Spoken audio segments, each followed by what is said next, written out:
Bonjour, vous écoutez Dans quelle étagère, le podcast du vivant qui met en valeur les acteurs d'un monde en plein bouleversement. Je suis Isabelle Vauconsant et je tends mon micro pour vous parce que ça craint pour la planète. Aujourd'hui, je reçois Juliette Duquesne, journaliste et autrice d'un livre paru aux éditions du Bord de l'eau. Autonome et solidaire pour le vivant, sous-titré « S'organiser sans l'autorité de l'État ». Juliette est partie à la rencontre de ces collectifs marginaux qui repensent des façons de vivre ensemble et proposent une vision renouvelée des communs et de la solidarité. D'aucuns pourraient penser ces utopies inutiles. Elles sont fondamentales car une société ne se transforme pas par son centre, mais grâce à ses marges. Bonjour Juliette, qui es-tu ? Bonjour Isabelle, je suis journaliste, autrice, conférencière. Je suis journaliste depuis une vingtaine d'années. J'ai travaillé une dizaine d'années dans les grands médias et je suis journaliste indépendante depuis près de 10 ans. Et je me suis spécialisée au fil des années sur les thématiques liées à l'écologie. Et donc là, c'est mon 7e ouvrage sur des thématiques. J'ai traité avant des thématiques comme la faim dans le monde, les semences, les excès de la finance, l'eau, la pollution du numérique et l'intelligence artificielle, la croissance et la décroissance. Et là, donc, c'est le 7e ouvrage sur toutes ces questions liées à l'autonomie, à la démocratie et à notre rapport à l'État aussi, beaucoup dans ce livre. Alors justement, si on fait un peu la genèse, d'où c'est venu, comment est née cette idée de ce dernier ouvrage? Oui. Il est né parce que, en fait, dans mes 6 autres ouvrages que j'avais coécrits avec Pierre Rabhi, à chaque fois, je me rendais compte qu'on savait ce qu'il fallait faire. Par exemple, sur la thématique de l'eau, il est clair que si on veut préserver l'eau, il faut fondamentalement et de façon très forte réduire nos émissions de gaz à effet de serre et changer structurellement notre modèle agricole et alimentaire si on veut préserver l'eau. Mais à chaque fois qu'une loi est votée, elle pourrait changer les choses. Il y avait par exemple une loi au début des années 2000 qui aurait été très intéressante pour préserver l'eau. Il y a eu 17 versions de cette loi et elle a été vidée de son contenu. Pour la finance, moi j'ai beaucoup étudié la crise des subprimes. Après la crise des subprimes, normalement, il doit y avoir une loi de séparation bancaire. François Hollande avait dit « Mon ennemi, c'est la finance ». Et cette loi de séparation bancaire a été totalement vidée de son contenu et donc elle n'a eu aucun impact. Et donc on se rend compte à chaque fois qu'on sait ce qu'il faut faire, mais qu'on n'y arrive pas et que du coup l'État vide les lois souvent de son contenu, au final, les lobbies, souvent, mais c'est aussi, du coup, on voit que ça a cette conséquence-là. Et donc, dans ma question, c'est vrai qu'en France, on se dit toujours que c'est un État plus centralisé, avec plus de planification écologique qui va nous permettre de préserver la planète. Et la question, c'était plutôt, est-ce que l'État ne fait pas partie du problème ? Donc c'est là, cette enquête, elle part de là, de se dire qu'on veut toujours que les choses changent par l'État, mais qu'au final, on voit quand on regarde l'histoire que le capitalisme et l'État se sont toujours nourris l'un l'autre, que c'est l'État qui a façonné les marchés tels qu'ils sont aujourd'hui.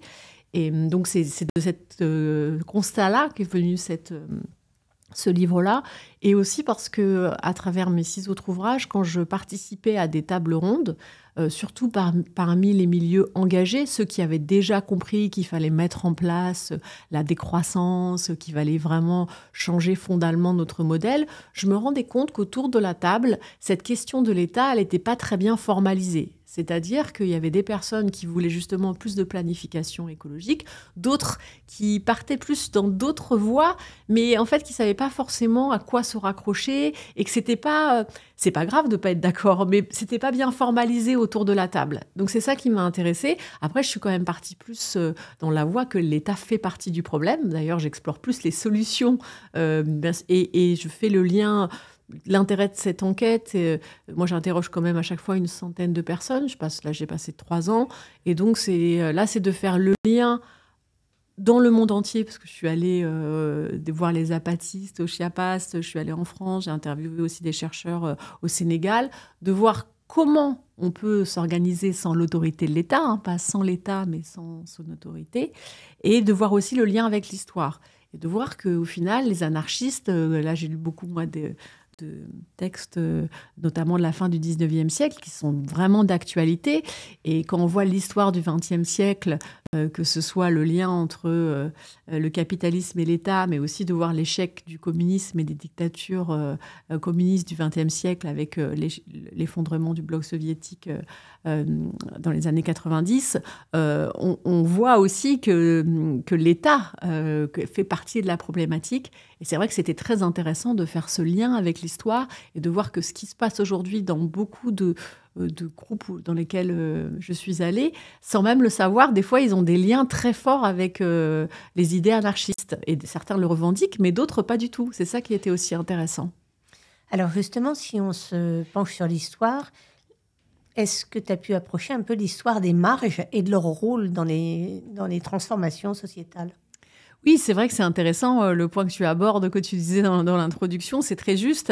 C'est dans les marges que se crée le futur et c'est dans ces utopies qui peuvent paraître marginales aujourd'hui que peut se créer l'histoire de demain et le monde de demain. Et c'est ça qui est très intéressant. Et d'ailleurs, c'est beaucoup revenu dans mon enquête, surtout sur le fait que des fois, et les initiatives qui ont échoué, qui ont échoué parfois, c'est souvent lié à ça, c'est qu'on recherche beaucoup l'efficacité et la massification, qui sont deux travers de notre société capitaliste, en se disant, si on veut que ça aille vite, il faut aller dans la massification et l'efficacité de ces initiatives, etc. Alors que quand on fait ça, justement, on va retomber dans l'échec. Et que moi, ce qui a été très important dans ces initiatives, et c'est aussi ce qui ressort aussi dans l'anarchisme de la fin du 19e, des idées anarchistes, notamment à la fin du 19e siècle et au cours du 20e siècle, c'est le fait de dire qu'à chaque fois, les moyens sont aussi importants que la finalité et que dans tous les groupes où je suis allée, la façon dont on va constituer les règles sont très importantes, comment on va décider ensemble. Et même si on a l'impression que ça prend plus de temps, mais en fait, elles sont beaucoup mieux acceptées par l'ensemble des personnes et donc elles vont être beaucoup plus mises en place après. Et comme je disais tout à l'heure, par exemple, sur les questions des lois qui ont été vidées de leur contenu, on voit par exemple la loi sur l'eau, c'était il y a plus de 20 ans. Si elle avait été mise en place, on n'aurait pas ces problèmes sur l'eau très massifs aujourd'hui. Donc, on voit bien que même si ça met plus de temps à se mettre en place, c'est beaucoup mieux accepté et donc c'est plus intéressant. C'est ce que dit très bien Éric Gauthier à Cadenay dans le Vaucluse sur la sécurité sociale de l'alimentation.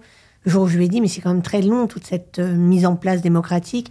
Et il m'a dit, mais c'est précisément parce qu'on est pressé qu'on n'a pas le temps d'échouer.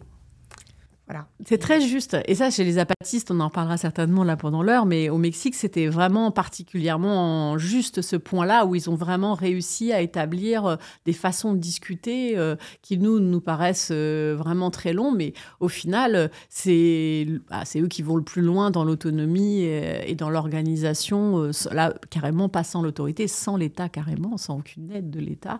Et donc, ils vont très loin là-dedans. On allait y venir. De l'anarchisme au zapatisme. Est-ce qu'il y a un lien ? Et alors dans ton livre, tu expliques le lien et pas le lien. Oui, c'est-à-dire que les zapatistes ne se disent pas anarchistes au départ.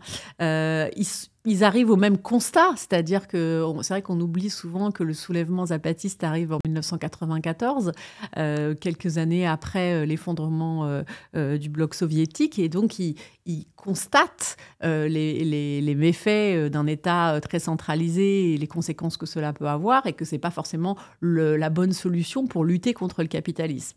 Après, les zapatistes, comme d'autres que j'ai interrogés dans l'ouvrage, ils remettent aussi en cause l'État. Et d'ailleurs, c'était intéressant au Mexique. Tous les gens que j'ai interrogés qui veulent sortir du capitalisme et des méfaits du capitalisme sur le vivant et tout ce qui nous entoure, eux remettent toujours en question l'État. Contrairement à, c'est pas du tout le cas en France. Alors bien sûr, l'État mexicain est très différent de l'État français pour plein de raisons, mais c'est surtout que eux, ils voient beaucoup le lien entre le fait que l'État-nation tel qu'il est aujourd'hui, il est né de la colonisation. Et dans le zapatisme, il y a aussi toute une critique de cette colonisation, du fait que les cultures mayas ont été étouffées, qu'il y a eu beaucoup de massacres, beaucoup de morts liées à cette colonisation et un accaparement des terres. Et le soulèvement zapatiste, c'est aussi un mouvement pour récupérer les terres et les cultiver autrement. Donc cette critique de l'État était forcément beaucoup plus forte. Et c'est intéressant aussi de voir ce lien-là entre colonisation et naissance de l'État-nation. Parce que c'est vrai qu'on pourrait faire tout un livre et toute une heure sur la définition de l'État. Là, c'est vrai que moi, dans mon ouvrage, je le définis, mais on le définit comme... Moi, je pars plutôt de l'État-nation que les États-cités. On est plutôt dans l'État tel qu'il est aujourd'hui, avec le monopole de la violence légitime, avec l'impôt, avec toutes ces caractéristiques qui forment les États. Aujourd'hui, on constate qu'il y a chez certains un besoin de faire évoluer la société. Dans tous les gens que tu as rencontrés, y a-t-il un point commun? D'où ça vient, ce désir de faire évoluer la société? Et comment ça les raccroche aux vivants? Ah oui, le lien dans tous ces collectifs, le lien entre eux... Ce qui les pousse, leur moteur. Pour beaucoup, je pense quand même que, en tout cas, peut-être plus pour les jeunes générations, il y avait cette volonté de protéger le vivant, justement, parce que, voilà. Après, certains, peut-être dans les collectifs encore plus engagés, eux venaient plus du mouvement anticapitaliste et après est venu le fait de protéger le vivant. En tout cas, tous, et ça c'était très intéressant, avaient plus dans leur quotidien cette volonté de protéger le vivant plutôt que d'avoir un héritage d'argent ou de maison à transmettre à leurs enfants. Et ça, c'était très intéressant de le voir au quotidien, c'est-à-dire que tous les collectifs que j'ai interrogés, toutes les personnes que j'ai interrogées avaient fait un travail assez important pour changer leur rapport à l'argent. C'est-à-dire qu'il y a beaucoup moins de marchandisation du geste du quotidien et du coup, ils s'organisent ensemble pour moins avoir cette marchandisation, pour moins dépendre des multinationales et de l'État, pour se nourrir, pour se loger. Alors même si c'est pas complètement indépendant, mais ils le sont quand même plus.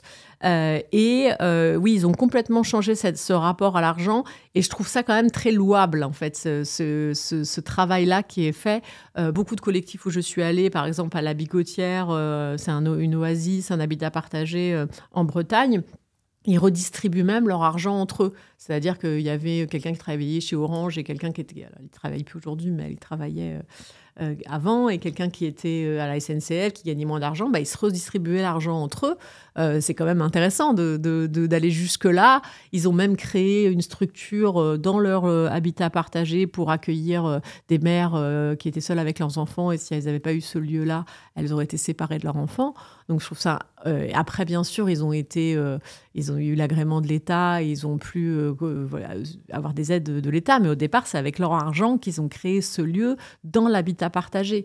Donc je trouve qu'il y a dans tous ces collectifs une volonté peut-être d'incarner le changement qu'on voudrait pour la société. Alors c'est intéressant parce que des fois, on a eu tendance à opposer le fait d'agir au quotidien et de dire que tout ne peut pas reposer que sur les citoyens. Et je trouve que là, dans tous les collectifs où je suis allée, il y avait les deux, en fait. Ils ont changé leur quotidien.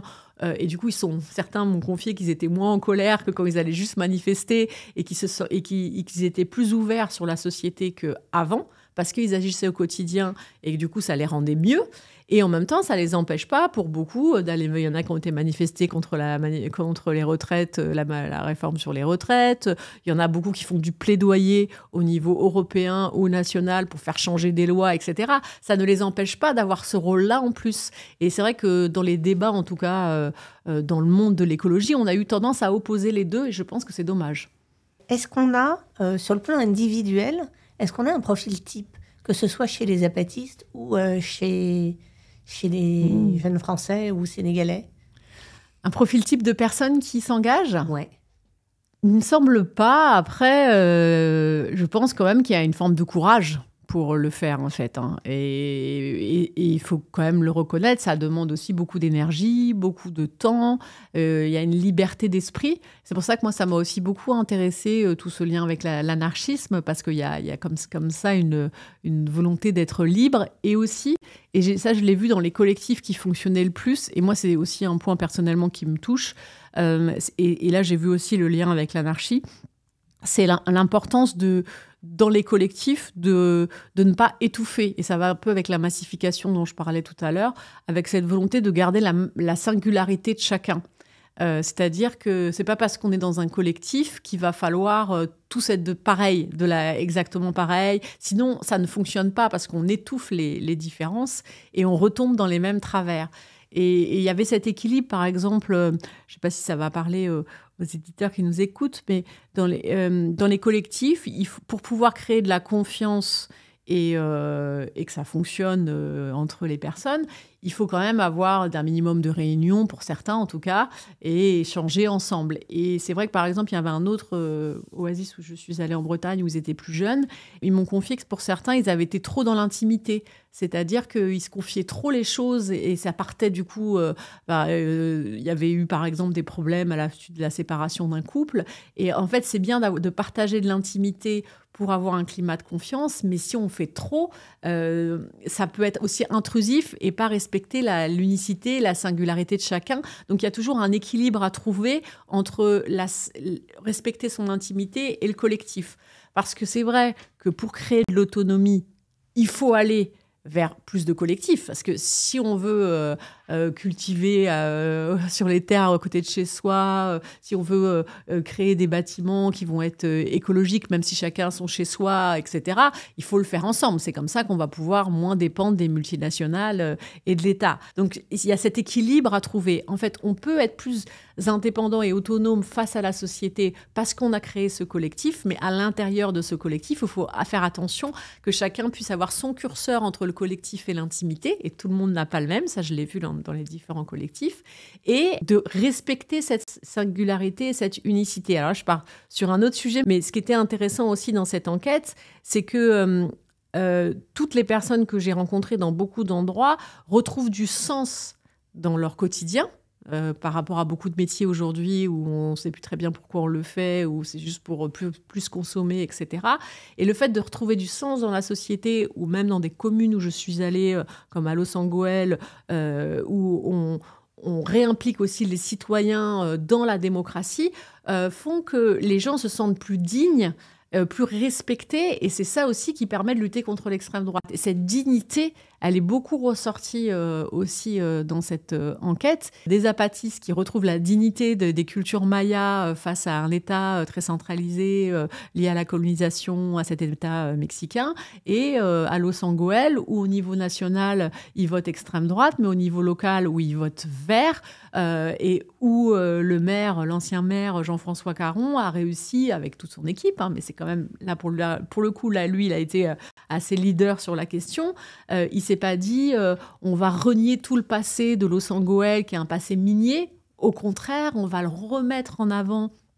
Il va être patrimoine mondial de l'UNESCO, etc., pour après construire toute une ville écologique qui est une pionnière, avec des panneaux solaires sur les toits, avec 20% d'agriculteurs bio, c'était très intéressant de se balader à Los Angeles, d'aller dans un café où j'avais l'impression d'être dans le 11e, avec des cours de yoga, du bio, et avec l'accent du Nord. Il faut à chaque fois reconnaître l'histoire d'un pays, l'identité d'un endroit, d'un territoire, pour pouvoir après aller vers on va dire, une protection du vivant. Donc c'est une protection des êtres humains et de l'histoire de ces êtres humains et de toute la nature qui entoure ces êtres humains. Voilà, les êtres humains font partie de la nature, mais tout ce vivant dont les êtres humains font partie. Il y a une autre chose qu'on reproche beaucoup à tous ces mouvements et à tous ces collectifs, c'est d'être autarcique, oui, voire sectaire. Alors ça, c'est un point important. Alors, dans tous les endroits où je suis allée, il n'y a aucun qui est autarcique. Mais il faut reconnaître que on rentre plus ou moins facilement dans ces collectifs. Parce que, alors, certainement, ceux qui sont, en tout cas, qui se revendiquent liés à l'anarchie a quand même été énormément persécutée au cours du XXe siècle, hein, et par les capitalistes et par les communistes, donc ça a laissé des traces. On entend quand même très peu parler de l'anarchie, on pourra peut-être en reparler sur les idées reçues et autres. Des fois, on résume l'anarchie aux violences, alors que c'est beaucoup plus compliqué, et au désordre, alors qu'au contraire, c'est vraiment très différent. Mais oui, donc il y a ce point-là, et je pense que certains collectifs ont parfois peur d'être récupérés. Donc, pour rentrer dans les collectifs, c'est pas toujours simple. Moi, je sais que, par exemple, je viens de la télévision. J'ai bien vu que là, si j'étais venue avec des caméras, ça aurait été très, très compliqué. Déjà, là, en venant en tant qu'autrice, journaliste, des fois, j'ai plus privilégié, d'ailleurs, le terme autrice que de journaliste pour rentrer dans ces collectifs. Par exemple, Longomai, si certains connaissent, donc ce sont des coopératives. Moi, je suis allée à la première coopérative aliments dans le sud de la France. Donc là, c'est très intéressant, hein. Ils vont très loin parce que eux, ils travaillent sur le lieu en grande majorité. Donc là, ils sont une centaine de personnes aliments. Ils sont autonomes en viande.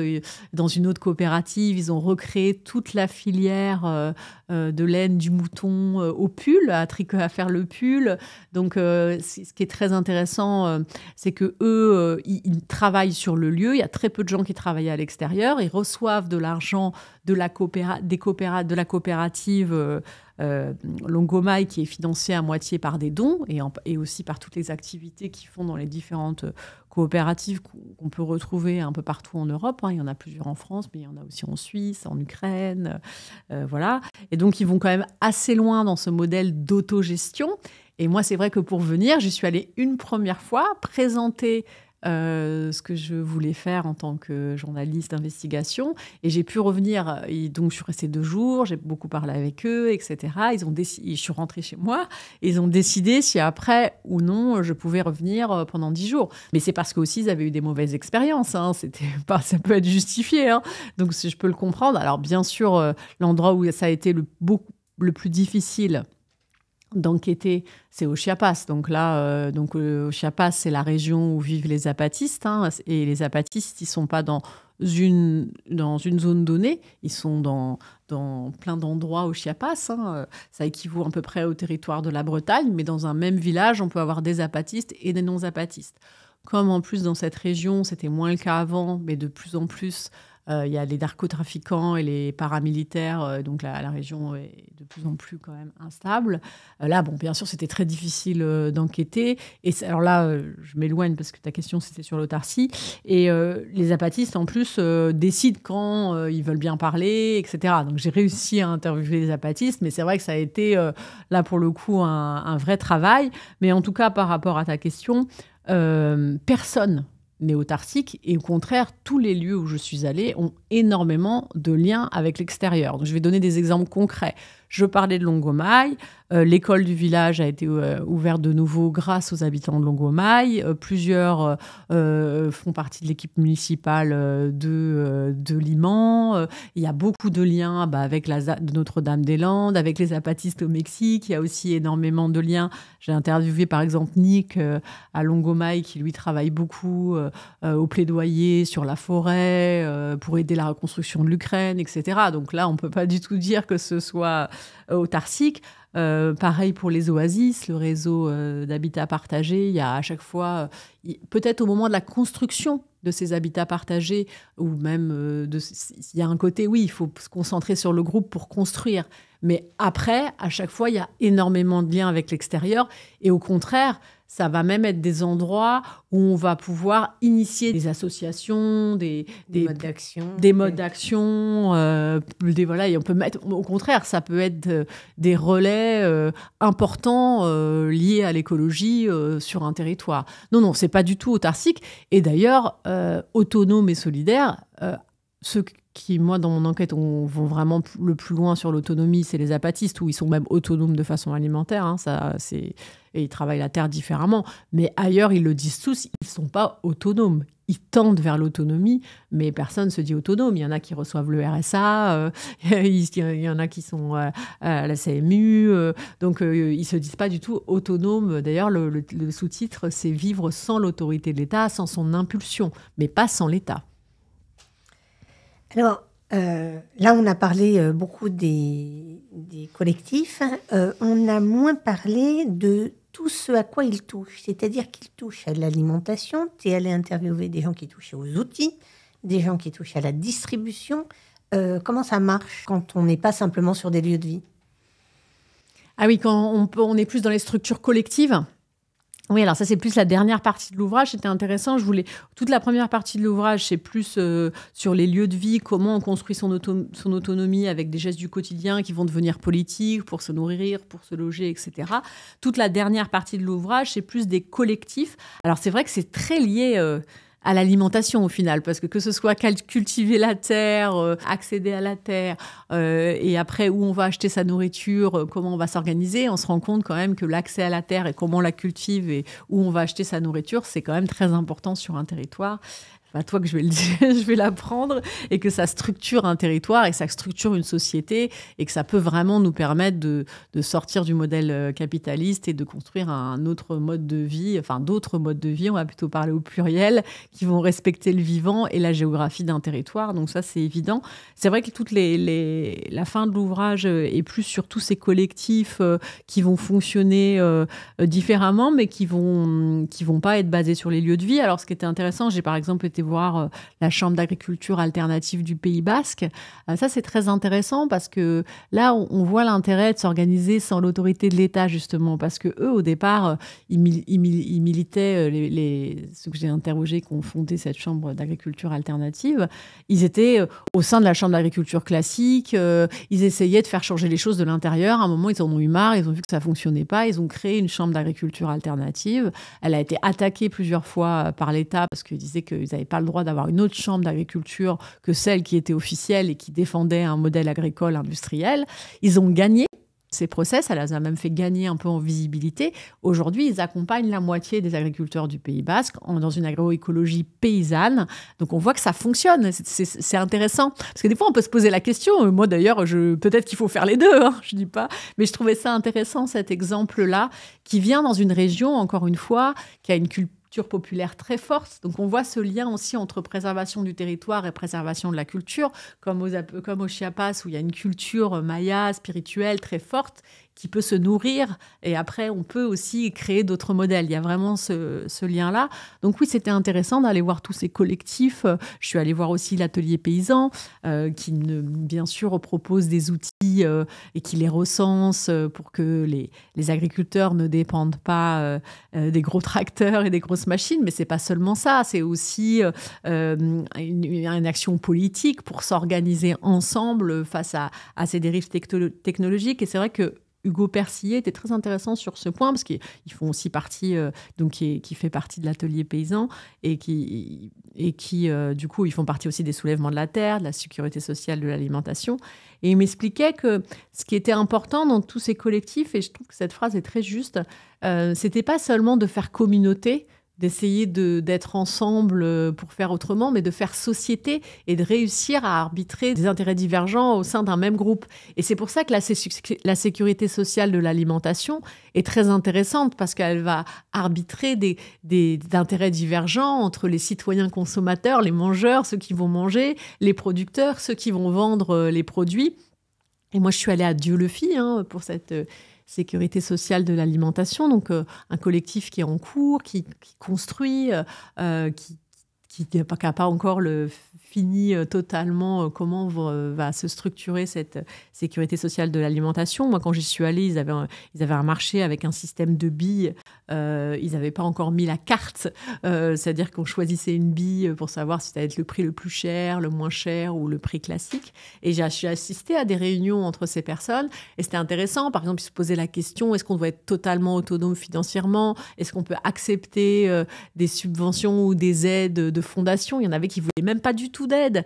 Mais en même temps, ils avaient peur de s'essouffler s'il n'y avait pas du tout d'aide pour avoir un salarié au moins. Donc, et c'était intéressant de voir comment ça allait se construire ensemble. Et dans la salle, il y avait des producteurs, des citoyens, des membres de l'association Terre de Liens, des gens qui géraient la boulangerie, le marché.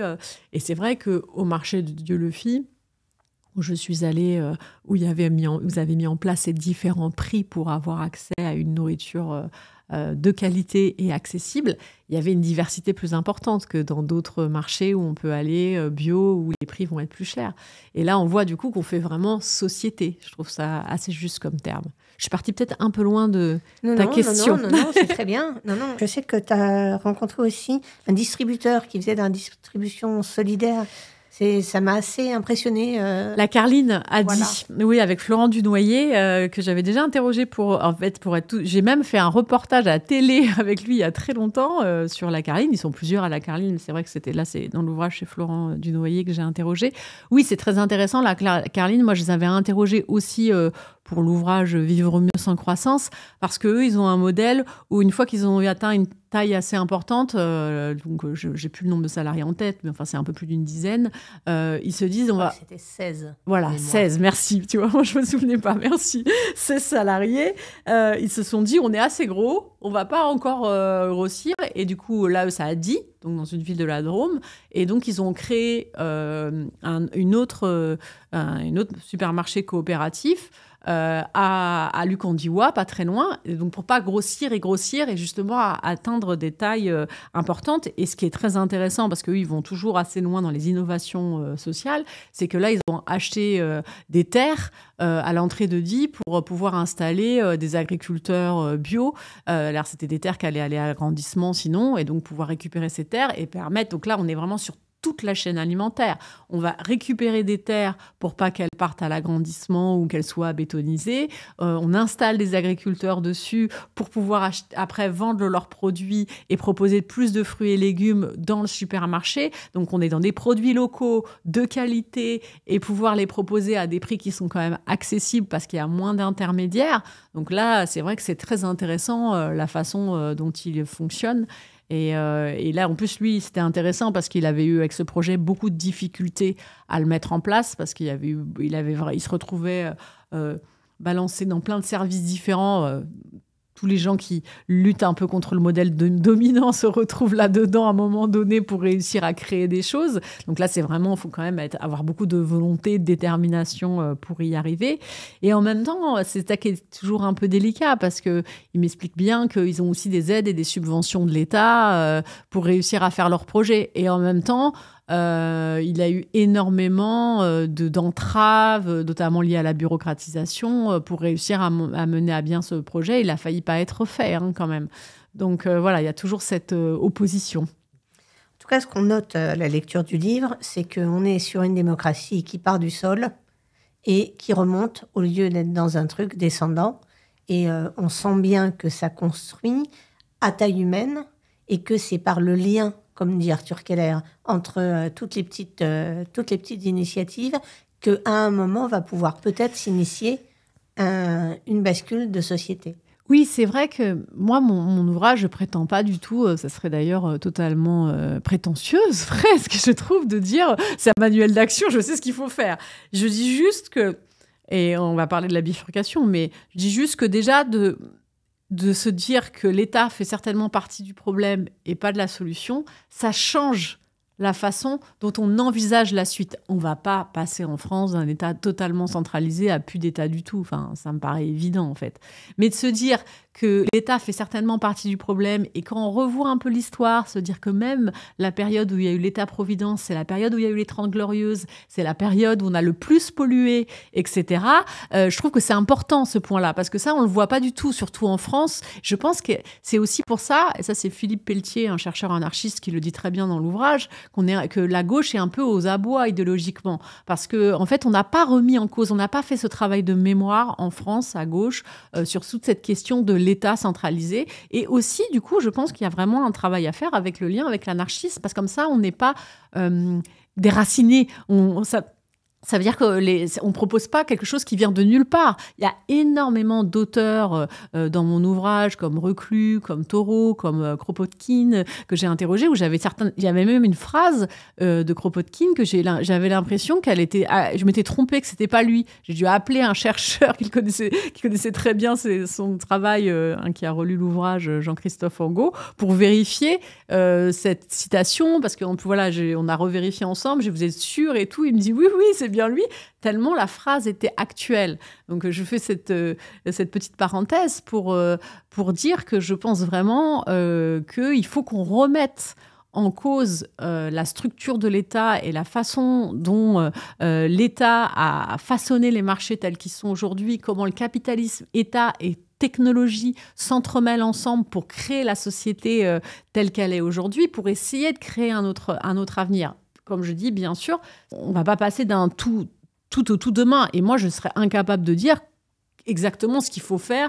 Et d'ailleurs, ce serait débile parce que c'est au collectif, au quotidien de le créer. Donc, c'est pas de dire justement qu'on va dire exactement ce qui va se passer. Mais de se dire que l'État fait partie du problème et que dès qu'on va vouloir que ça vienne du haut et par la massification en disant « il faut faire ça », ça ne marchera pas. Il me semble que l'histoire nous le montre, que ça ne fonctionnera pas et que c'est en partant, comme tu le dis très bien, par le bas, que les choses vont fonctionner. Ça peut marcher par capillarité, c'est ça en fait. Après, on peut aussi réfléchir. Alors, moi, dans l'ouvrage, tous les gens que j'ai interrogés, donc là, plutôt, je parle de la partie, on va dire peut-être plus chercheurs, mais les collectifs aussi, tout le monde était d'accord pour dire qu'il fallait inverser la pyramide, que, comme tu disais, les choses partent du bas. Et après, tout le monde n'était pas d'accord sur on va dire le bout de la pyramide, est-ce qu'on le retire ou pas? C'est-à-dire qu'il y en a qui veulent plus du tout d'État et d'autres qui disent qu'il faut encore un État. Donc ça, tout le monde n'était pas d'accord dans l'ouvrage. Bien sûr, plusieurs anarchistes disent qu'il ne faut pas du tout d'État parce que sinon on revient aux mêmes dérives, qu'il faudrait peut-être une confédération à la Proudhon où on peut s'associer et se dissocier. C'est-à-dire qu'il faut toujours avoir la possibilité de se dissocier. On peut avoir des systèmes de solidarité entre régions ou entre territoires, mais parce qu'on peut se dire qu'il peut y avoir des inégalités entre territoires, donc on pourrait imaginer des systèmes de solidarité entre territoires, mais il faut toujours avoir la possibilité de se dissocier. Ça ne serait pas du tout des fédérations ou des confédérations comme on peut avoir aux États-Unis. Ça serait quelque chose de beaucoup plus libre. Donc, je pense qu'il y a toute cette question à réfléchir, mais en France, on est au tout début de cette réflexion. Le réseau n'est pas quelque chose de totalement naturel. Ah bah non, on est à l'opposé. Et puis la Covid a encore plus renforcé une centralisation. On est absolument, puis actuellement aussi. Et la numérisation, alors moi, c'est plus mon autre ouvrage, mais la numérisation crée aussi cette centralisation. Les technologies qu'on choisit, le nucléaire aussi favorise la centralisation donc, et ne favorise pas l'autonomie des territoires. Tout ça, c'est très intéressant de voir tous ces liens. Donc, moi, je ne sais pas comment la bifurcation va se faire demain, mais en tout cas, elle est intéressante à réfléchir et à chaque fois à faire attention à ce travers de l'efficacité et de la massification qui ne permettra pas un vrai changement, mais qui va juste nous précipiter plutôt vers les mêmes travers capitalistes. Alors, pour finir notre entretien, je voulais te demander si tu as un souvenir d'un moment dans la construction de ce livre, d'un moment particulièrement émouvant, d'un moment effrayant et d'un moment étonnant. À Longomaille, je suis restée plus de 10 jours et j'y suis allée une fois en hiver. Donc, c'est un très bel endroit à Liman. Donc, Longomaille, la coopérative de Grangeneuve. Et c'est vraiment, les paysages sont très, très beaux. C'est absolument magnifique. Donc, j'y suis allée une fois plutôt en hiver avec le brouillard, etc. Et je suis allée une deuxième fois au printemps.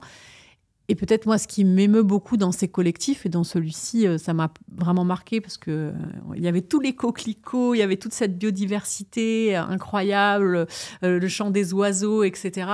Et ce que je trouve très émouvant, et moi, c'est ça qui me donne parfois espoir, même dans la période actuelle très complexe, avec la montée de l'extrême droite et autres, c'est de voir que quand on prend soin du vivant, et depuis quelque temps, parce que Longomaille, ça fait plus de 50 ans, la biodiversité reprend très vite ses droits, que le vivant reprend très vite ses droits, qu'on en prend soin, qu'on cultive, parce qu'il cultive aussi la terre de façon agroécologique, paysanne, quand on s'intègre dans un territoire et dans une géographie, le vivant reprend ses droits et que ça, aucune intelligence artificielle ne pourra jamais le calculer et que voilà, même dans des périodes très difficiles comme actuellement, je trouve que c'est des lueurs d'espoir de se dire que ces lieux-là peuvent être des ressources pour demain, des lieux importants, et que la vie reprend très vite ses droits. Donc ça, je trouve ça très émouvant. Oui, ça c'est... Et puis de voir cette beauté, c'est très émouvant et ça donne envie de continuer d'informer, d'enquêter et puis de continuer à lutter pour un autre modèle, pour d'autres modèles au pluriel d'ailleurs. Un moment effrayant? Alors, j'ai eu plusieurs moments effrayants au Chiapas, au Mexique, ça c'est évident, c'est vraiment très dangereux, le Mexique. Il y a eu une journée particulièrement où donc moi j'ai travaillé avec Julia Arnaud.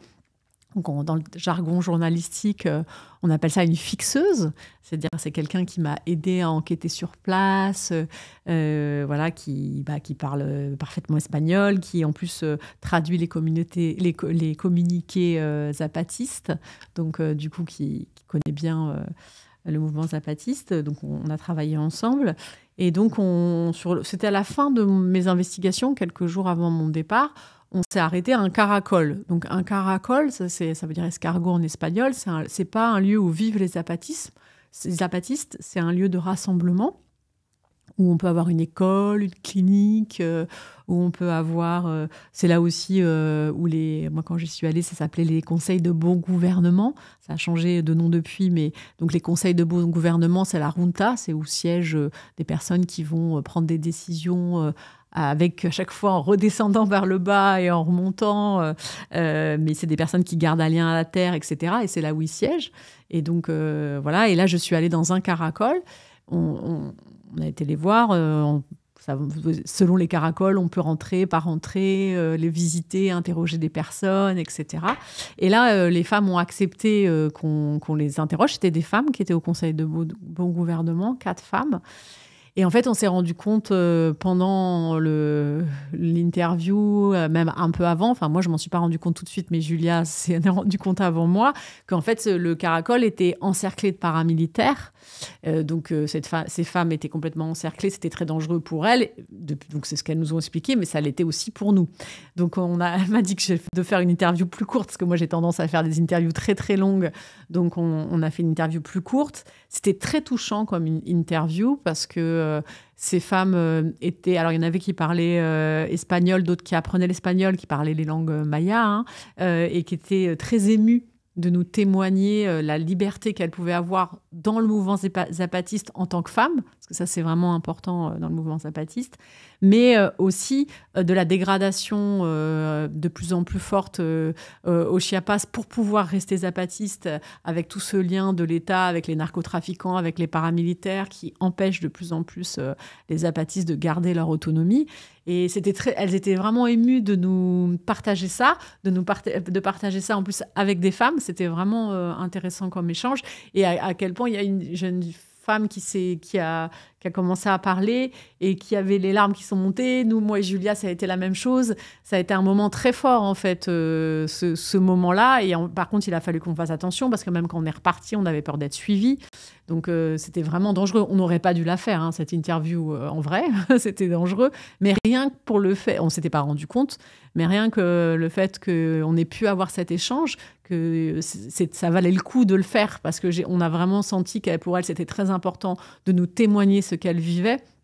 Et ça a été aussi très intéressant parce que j'ai plein de passages d'être en face de la Junta. C'est pas si souvent. Julia, ça fait très longtemps qu'elle vivait au Mexique, ça lui était jamais arrivé. Donc voilà, c'était très intéressant qu'on puisse avoir ce témoignage. Et quand on est arrivé à Saint-Cristobal, on s'est dit ouf, c'est bon, on est en sécurité. Et il y a eu une fusillade de 13 heures dans Saint-Cristobal, dans le centre, ce qui arrive très rarement. En tout cas, ça arrivait très, très rarement. Je suis allée en mai 2023. Et donc, voilà, là, par exemple, ça a été une journée particulièrement tendue et où on sent que... Ce qui n'est pas facile quand on parle du Chiapas et des zapatistes, et qu'en même temps, c'est intéressant de montrer que tout ce qu'ils ont construit, ça fonctionne. Ça fait 30 ans qu'il y a eu le soulèvement, 20 ans qu'ils construisent l'autonomie. Et vraiment, moi, j'ai trouvé ça très intéressant d'avoir pu construire des instances de justice, d'écoles, de santé, une université de la terre, d'être autonome de façon alimentaire, etc. Donc, de mettre en avant toutes les réalisations positives qu'ils arrivent à mettre en place, mais qu'en même temps, depuis quelque temps, c'est plus compliqué pour eux. Donc, il y a même carrément des meurtres, des gens qui disparaissent. Ça va très loin, la violence. Donc, c'est pas facile de le retranscrire de façon juste parce qu'on a envie de mettre en avant tout ce qu'ils ont créé, tout ce qu'ils ont mis en place. Et en même temps, il faut aussi dire que il y a beaucoup, c'est difficile et qu'en plus, en ce moment, et tous les gens que j'ai interrogés confirment, en tout cas semblent dire qu'il y a des liens entre l'État à tous les niveaux et cette déstabilisation du Chiapas avec ces zapatistes qui sont autonomes et qui s'organisent sans l'État. Qui dérange. Et qui dérangent. Et il y avait une dernière question, je crois, dans ta question. Un souvenir étonnant. Qu'est-ce qui t'a le plus surpris ? Peut-être ce qui m'a le plus surpris, c'est ce que je disais un moment pendant l'interview tout à l'heure. Et je trouve que c'est peut-être le point le plus central. Et je pense que dans notre société, il y a encore du travail là-dessus, notamment parmi certaines personnes engagées. C'est changer profondément son rapport à l'argent. Je pense que c'est essentiel. Je pense que c'est insupportable pour les citoyens d'entendre des gens parler d'écologie, de baisse d'émissions de gaz à effet de serre et autres, quand ils ne sont pas capables eux-mêmes de réduire un tout petit peu leur train de vie et de mettre en place vraiment la décroissance. Et ça, moi, je pense qu'il m'a le plus étonnée, et dans le bon sens du terme, c'est que tous ces collectifs, alors bien sûr, ils n'avaient pas tous les mêmes moyens. Au Chiapas, les zapatistes, il y en a qui n'ont même pas l'électricité, parce qu'ils n'ont pas les aides de l'État. Donc, il y a certains endroits où il n'y a même pas d'électricité. Ils disent qu'ils ne sont pas misérables, mais ils vivent dans des conditions sobres. Dans les collectifs où je suis allée en France, forcément, les jeunes et ceux qui ont bénéficié des 30 glorieuses et des périodes plus fastes, et ils ont plus de patrimoine pour créer des biens écologiques de meilleurs, avec des conditions de vie meilleures. Mais tous ont vraiment changé profondément leur rapport à l'argent, et tous, leur objectif, ce n'est pas de transmettre un héritage à leur enfant financier, mais de préserver le vivant. Ce qui est important pour moi, c'est de leur au moins de leur transmettre un bout de terre vivable, avec de la biodiversité, avec de l'eau, avec des arbres, avec des oiseaux, etc. Et ça, je pense que c'est ce qui m'a le plus étonnée, et ça va ensemble. Je trouve qu'actuellement... je pense que les auditeurs seront d'accord avec moi et toi aussi. On a des débats quand même publics qui sont vraiment tirés par l'extrême droite, avec des solutions caricaturales et autres, où c'est quand même très difficile d'échanger, en fait, quand on va être avec des personnes qui sont de plein de points de vue différents. Et là, la richesse des débats qu'on peut avoir dans tous ces lieux, la subtilité et la recherche à chaque fois, parce qu'être en collectif, il y a toujours une recherche de vivre de façon plus horizontale, ça demande beaucoup de subtilité dans les échanges humains. Et les gens, par exemple, aux Lentillères, elle a changé son prénom, mais dans le livre, elle s'appelle Mathilde. C'était vraiment... donc, les Lentillères, c'est un lieu à Dijon, dans le centre de Dijon. Je voyais bien qu'elle était toujours à la recherche de comment bien faire dans le collectif, de se remettre elle-même en question tout le temps dans ses actions, dans la volonté de ne pas prendre le dessus sur l'autre, etc. Alors, bien sûr, tout le monde n'est pas parfait dans ces collectifs. Il ne s'agit pas du tout de les idéaliser, mais je trouve que cette recherche d'être meilleur au quotidien avec l'autre et avec tous les humains et non humains qui nous entourent, c'est déjà vraiment louable par rapport aux solutions et aux débats qu'on peut avoir au niveau national actuellement. Oui, qui inclut l'égalité des sexes, le respect du genre... Ah, bien sûr, tout ça est complètement inclus dedans. Et moi, dans mon enquête, par exemple, que ce soit au Chiapas avec les interviews dont je te parlais tout à l'heure, et aux Lentillères, par exemple, où c'est vraiment un lieu particulièrement où les femmes ont un rôle très important. Bien sûr que la place de la femme, et à chaque fois aussi, il y a toujours cette volonté, et ça va un petit peu avec ce dont je parlais au début de notre entretien, c'est à chaque fois de préserver l'unicité. C'est-à-dire que dans chaque collectif, On va essayer de mettre en place des solutions horizontales. Alors certains, par exemple, utilisent les outils de communication non violente, peut-être, ou d'éducation populaire. Peut-être les auditeurs le connaissent, sinon je le définis moi un peu plus dans le livre. Mais en même temps, il y a aussi cette volonté à chaque fois de pas trop normer la relation humaine avec ces outils-là, et que si les gens qui connaissent pas le langage de ces outils avec la météo intérieure et autres se sentent pas perdus. Donc c'est en même temps, on veut faire de l'horizontalité, par exemple, via ces outils, et en même temps, il y a cette volonté aussi de se dire que voilà, un tel est un peu plus, va dire, source d'énergie et va être plus une personne qui va être une personne clé, une personne qui va... Moteur, voilà, exactement. Et il faut aussi préserver le fait qu'il y a des personnes qui sont comme ça. Et ça, c'est difficile au quotidien. On vit tous avec des personnes et on sait que c'est compliqué. C'est pas simple de vivre avec l'autre. Et donc ça, même si ça marche pas tout le temps, je vois bien qu'il y a des collectifs où il y a certainement eu des disputes, etc. Et pourquoi c'est pas grave en même temps de se disputer? Il y en a, ils changent de collectif, ils vont dans un autre collectif parce qu'avec celui-ci, ça a pas marché. Et puis même si un collectif, il échoue, c'est pas grave, il aura au moins duré quelques temps. Parce que souvent, dans les gens qui connaissent pas tous ces milieux-là, ils disent oui, de toute façon, ça dure jamais longtemps, ils finissent toujours par s'engueuler, etc. Et parfois oui, pas toujours déjà, mais après, c'est pas non plus forcément grave d'aller créer quelque chose ailleurs. Je trouve que déjà, d'essayer de vivre ensemble différemment et en essayant de se respecter, c'est déjà un bon début.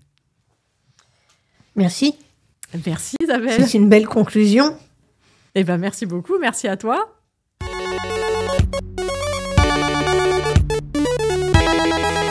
Merci d'avoir écouté Dans quelle étagère, le podcast du vivant. Retrouvez tous les épisodes en ligne sur toutes les bonnes plateformes sur la chaîne Terra Focus. Ces podcasts sont publiés sur Hortus Focus, le vivant d'abord. Ce magazine en ligne vous informe sur le jardin et ses pratiques, la transition écologique, démocratique et sociale, la biodiversité et ses enjeux, le patrimoine végétal. Retrouvez-nous sur hortus-focus.fr. Comme toute la presse indépendante, Hortus Focus a besoin de ses lecteurs et auditeurs pour pouvoir travailler. Et pour financer notre travail, nous ne pouvons compter que sur vous. Déposez un don défiscalisable sur Helloasso. Ça nous aidera beaucoup.